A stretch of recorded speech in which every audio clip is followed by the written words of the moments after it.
اردو. ہمارے ساتھ رہیے.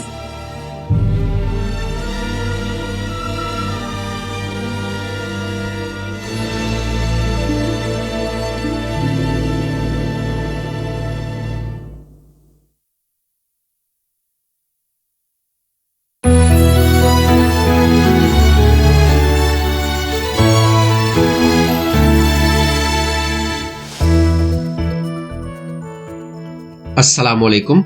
NHK ورلڈ جاپان کی اردو سروس میں محمود ملک حاضر ہے. آج منگل جنوری کی 25 تاریخ ہے. اب آپ اردو میں خبریں سنیے. ٹوکیو بلدیہ عظمی نے منگل کے روز نئے کرونا وائرس کے 12,813 نئے کیسز کی تصدیق کی ہے. یہ ٹوکیو میں اب تک کی نئی بلند ترین یومیہ تعداد ہے. یہ تعداد ایک ہفتہ قبل کی تعداد کے مقابلے میں تقریباً 7,600 زیادہ یا 2.5 گنا ہے.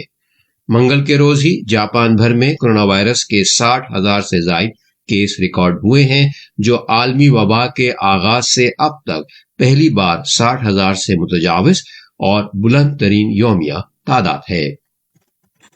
حکومت جاپان نے کرونا وائرس کے خلاف حالیہ نیم ہنگامی اقدامات کا دائرہ مزید 18 پریفیکچرز تک پھیلانے کے منصوبے کا منگل کے روز اعلان کیا ہے. اس اقدام کے نتیجے میں ملک بھر کے 47 پریفیکچروں میں 34 پریفیکچروں کو کرونا وائرس کے انسداد کے لیے سخت تر پابندیوں کا سامنا ہوگا. نئے شامل کیے جانے والے پریفیکچروں میں مغربی جاپان میں واقع اوساکا اور کیوتو پریفیکچروں کے ساتھ ساتھ شمالی پریفیکچر ہوکائیدو شامل ہے. یہ سخت تر اقدامات، جن میں ریستورانوں اور بارز جیسے کاروباروں کے لیے کاروبار چلانے کے اوقات میں کمی شامل ہے، جمعرات کے روز سے 20 فروری تک لاگو رہیں گے.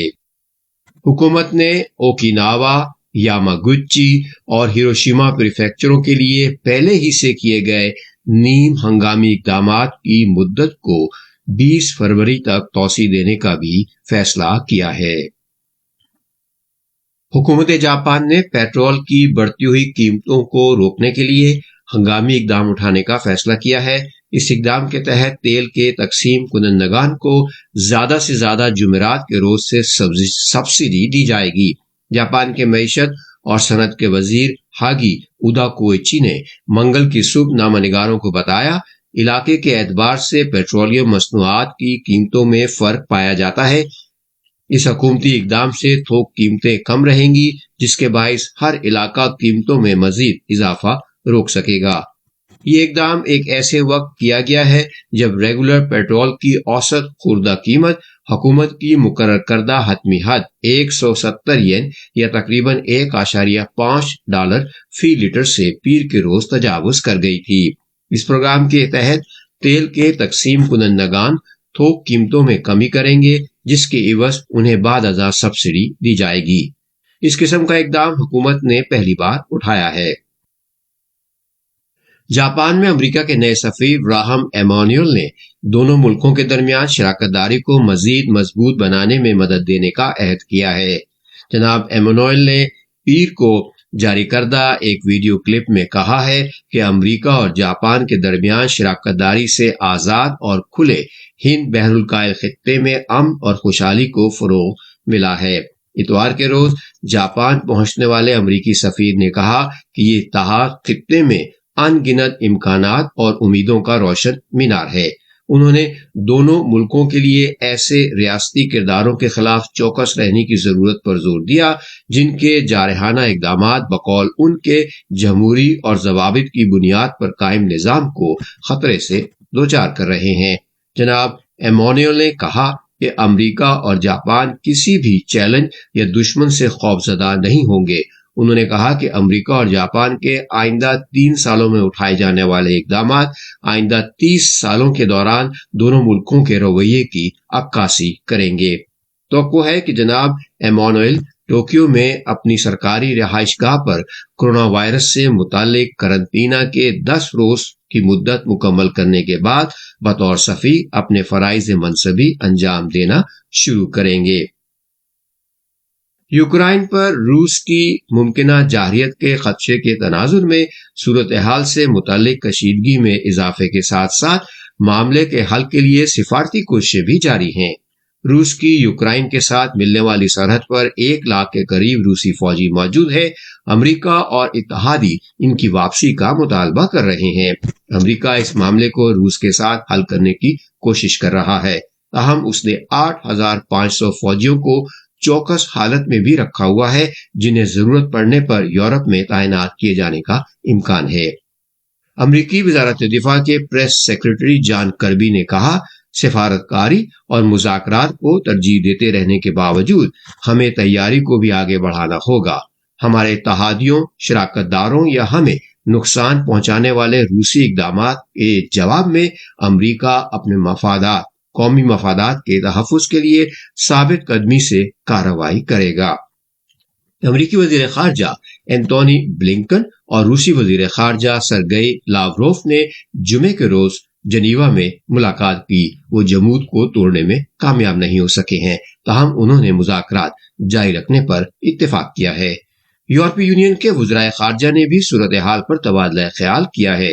یورپی یونین کے خارجہ پالیسی سربراہ جوسپ بوریل نے کہا، سفارتکاری کی کامیابی کے لیے ہم ہر ممکن کوشش کر رہے ہیں، لیکن سفارتکاری ناکام ہونے کی صورت میں روس کی ممکنہ جارحیت کا جواب دینے کے لیے ہماری تیاریوں پر بھی کافی پیش رفت ہو چکی ہے۔ یوکرائن کے صدر ولادیمیر زیلنسکی نے عوام سے پرسکون رہنے کی اپیل کی ہے۔ انہوں نے کہا ہے کہ وہ خوفزدہ ہونے کی ضرورت نہیں ہے، کیونکہ حکومت اپنے شراکت داروں کے ساتھ مل کر معاملے کے پرامن تصفیے کے لیے کام کر رہی ہے۔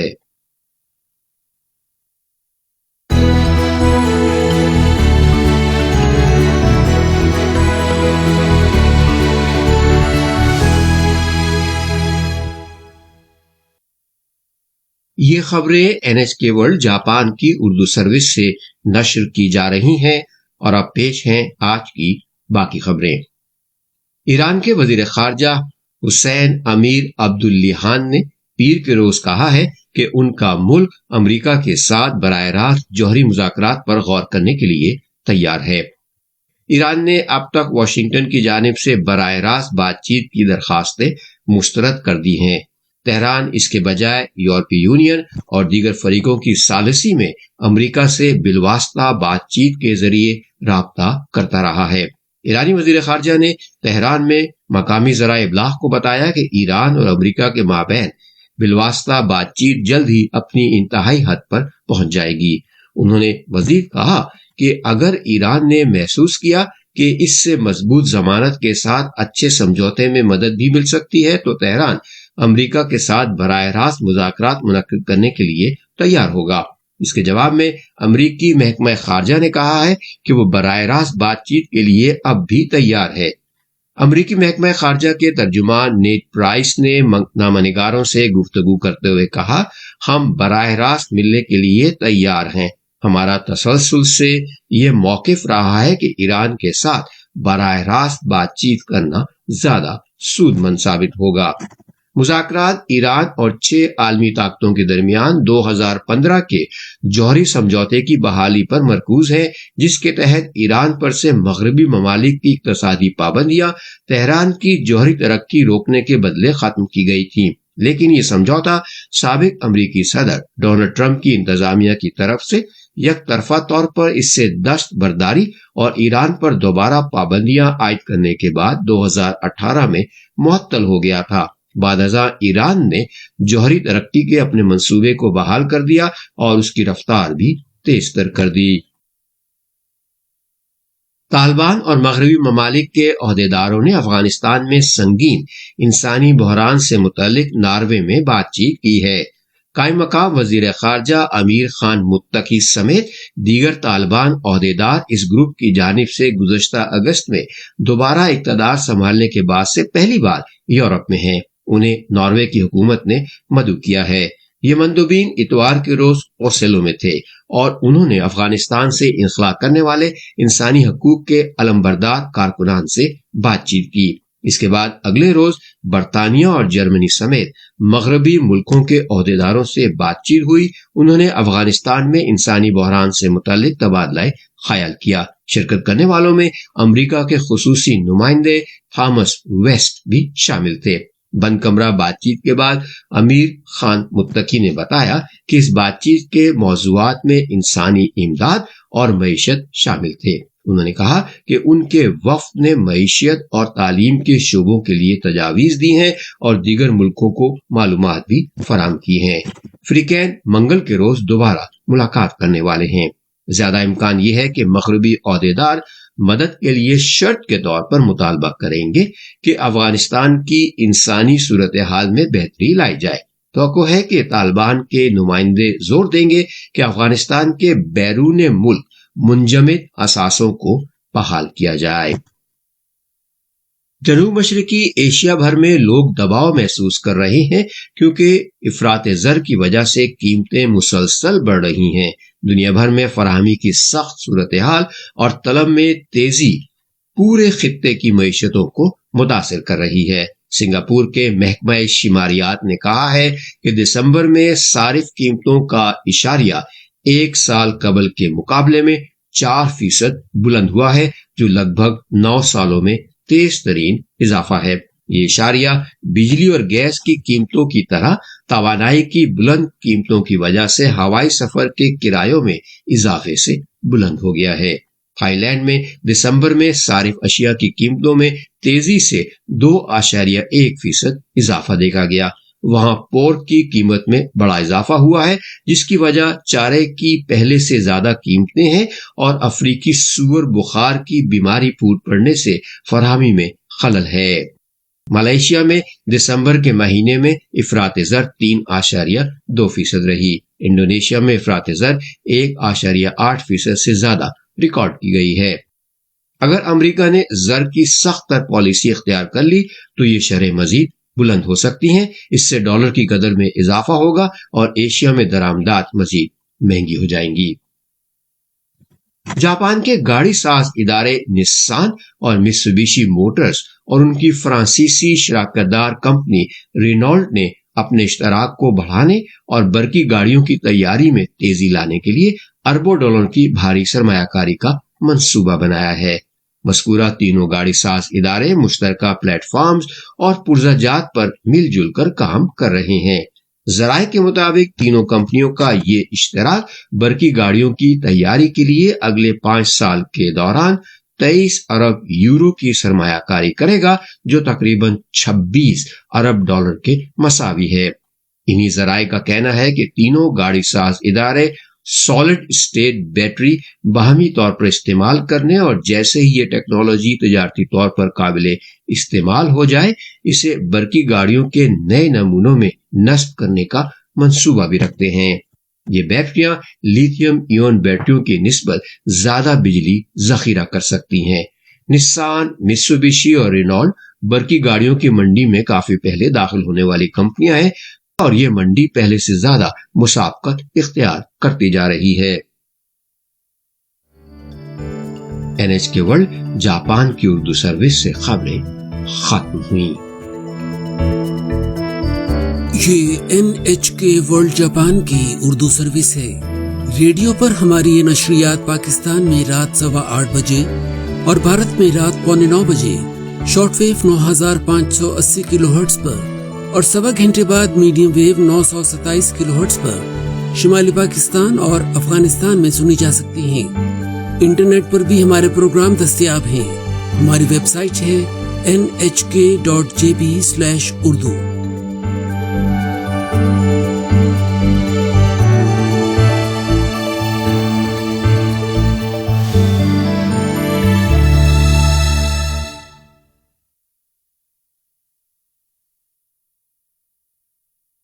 السلام علیکم سامعین، یہ NHK ورلڈ جاپان کی اردو سروس ہیں.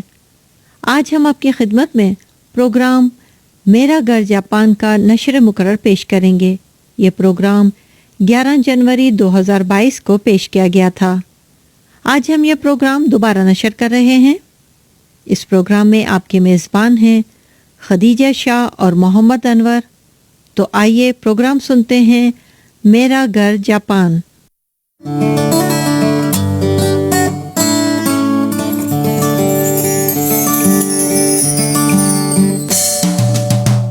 السلام علیکم سامعین، یہ NHK ورلڈ جاپان کی اردو سروس ہے۔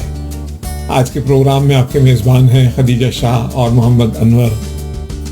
جاپان میں رہائش پذیر غیر ملکی باشندوں کی تعداد تقریباً 28 لاکھ ہے۔ یہ تعداد جاپان کی کل آبادی کے 2% کے لگ بھگ ہے۔ پروگرام میرا گھر جاپان میں ان غیر ملکی باشندوں کی جاپان میں زندگی، انہیں جاپانی معاشرے میں پیش آنے والی مشکلات اور ان کی جد و جہد کی جھلک پیش کی جاتی ہے۔ آج کا پروگرام مغربی جاپان کے کیوتو پریفیکچر کی ایک شخصیت کے بارے میں ہے۔ جاپان کے قدیم دارالحکومت کیوتو کی تاریخ کوئی 12 صدیوں پر محیط ہے۔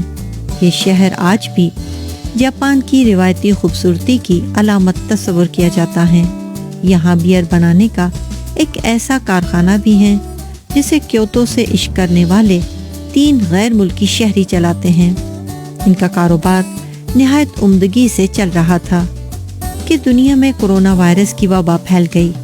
اس غیر متوقع سانے کے باوجود بیئر بنانے والے تینوں افراد مقامی آبادی کے ساتھ مضبوط تعلق رکھنے کے اپنے عزم پر قائم ہیں۔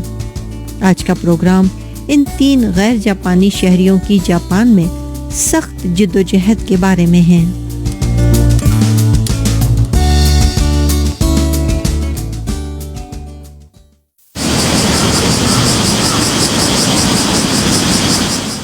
کیوتو کا مینامی ضلع شہر کے معروف پر رونق رہائشی علاقے سے کچھ ہٹ کر ہے۔ ایک گلی کے کونے پر واقع غیر نمایاں عمارت کیوتو بریونگ نامی ایک بیئر بنانے والا کارخانہ ہے۔ یہاں پر روایتی طریقے سے منفرد ذائقے اور خوشبو والی کرافٹ بیئر بنائی جاتی ہے۔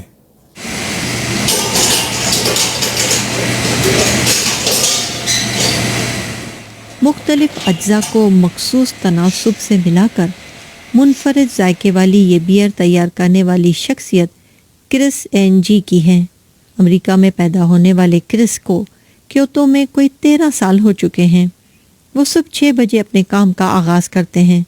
خمیر دینے سے قبل وہ 2 حصوں میں بیئر تیار کرتے ہیں۔ بیئر کا پہلا ذخیرہ جس پر میں اس وقت کام کر رہا ہوں وہ میشنگ کے عمل سے گزر رہا ہے۔ اس عمل میں جو میں موجود نشاستہ شکر میں تبدیل ہوتا ہے۔ چونکہ روایتی بیئر چھوٹے پیمانے پر تیار کی جاتی ہیں، اس لیے بیئر ساز اس کے منفرد ذائقے کے حصول کے لیے اپنی تخلیقی صلاحیتوں کو بہتر انداز میں استعمال کر سکتا ہے، جو بڑی مقدار میں بیئر تیار کرنے والے خود کار کارخانوں میں ممکن نہیں۔ کرس اس بارے میں کہتے ہیں، چھوٹے پیمانے پر تیاری میں تجربات کی زیادہ آزادی ہوتی ہے۔ معمولی سی تبدیلی سے بڑا فرق پڑتا ہے اور اس طرح مختلف اقسام کی بیئر کی تیاری ممکن ہے۔ یہ بہت پرلطف کام ہے۔ کرس کا تعلق امریکہ کی ریاست ورجینیا سے ہے۔ آؤموری پریفیکچر میں انگریزی کے استاد کے طور پر کام کرنے کے دوران انہوں نے ایک جاپانی خاتون سے شادی کر لی۔ شادی کے بعد وہ کیوتو منتقل ہو گئے، جہاں رہنا طویل عرصے سے ان کی خواہش تھی۔ اپنا بیئر سازی کا کام شروع کرنے کے لیے انہوں نے اپنے 2 دوستوں کو اپنے ساتھ کام کرنے کی دعوت دی۔ ان دوستوں سے ان کی ملاقات آؤموری میں قیام کے دوران ہوئی تھی۔ کینیڈا سے تعلق رکھنے والے پال اسپیڈ اکاؤنٹس کا کام کرتے تھے، جبکہ برطانیہ کے بین فالک ایک اسٹاف فراہم کرنے والی ایجنسی میں ملازمت کرتے تھے۔ سن 2015 میں انہوں نے کیوتو میں اپنی کمپنی قائم کی۔ کیوتو بریوری ایک سادہ سا نام ہے، لیکن جاپان کے قدیم دارالحکومت کیوتو میں ان کی جدوجہد کا عکاس ہے۔ کرس بتاتے ہیں کہ انہوں نے کیوتو کا انتخاب کیوں کیا۔ میرے نزدیک کیوتو ہنرمندوں یا کاریگروں کا شہر ہے۔ میں نے محسوس کیا کہ ہمارا روایتی طریقے کی کرافٹ بیئر کی تیاری میں اپنا ہنر آزمانا کیوتو کی ہنرمندی کی روح کے عین مطابق عمل ہوگا۔ مقامی لوگوں سے تعلق کو اہمیت دینے کے نظریے کے تحت انہوں نے اپنے علاقے کے لوگوں کے ساتھ